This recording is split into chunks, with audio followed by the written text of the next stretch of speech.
Most grandfathers spoil their grandchildren. Well, not my grandpa. My grandfather was a stern man filled with rules, and more rules. No elbows on the table. Chew with your mouth closed. Vanessa, say excuse me when you burp. Don't you think about watching TV. Homework first. When I was in kindergarten, he used to pick me up from school every day. He grew so disgusted at the fact that me and my fellow kindergarten friends would throw our coats and sweaters on the ground that my grandfather actually built us a coat rack for my classroom and demanded that all of us use this device in order to not damage or wrinkle our precious clothes. He didn't just like to boss me around. He felt it was his civic duty to patrol all the kids of the world. I spent nearly every free moment at my grandparents' house, and this was not necessarily by choice. Oftentimes, I dread going to my grandparents because of all the rules, policies, laws, customs, routines, guidelines. It felt so foreign. My parents were absent. I never ate dinner at the table with my parents. Nobody sat with me to do my homework, and I never remember having set chores. So, my grandfather naturally tried to fill the parental void. While my parents focused on their addictions, my grandfather did all the tough parental work. However, in the summer, during pool weather, my grandfather would excuse me from my chores and lead me outside with Winnie.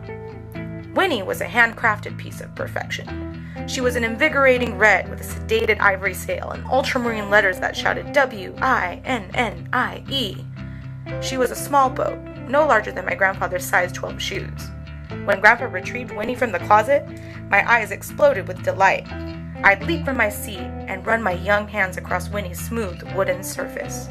Her polished figure only permitted the docile water of my grandparents' 6-foot-deep pool.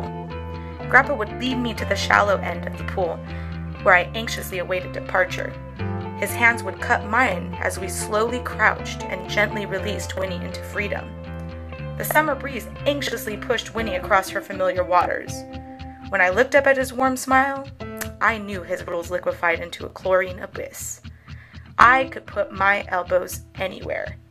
We enjoyed this for several years until I got too cool to hang out with my grandparents.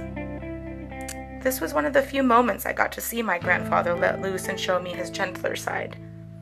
I realize now that he had to put on a tough face in order to provide some sort of structure in my life. Although cancer took my grandfather when I was 16, through all his rules, I became a person he'd be proud of.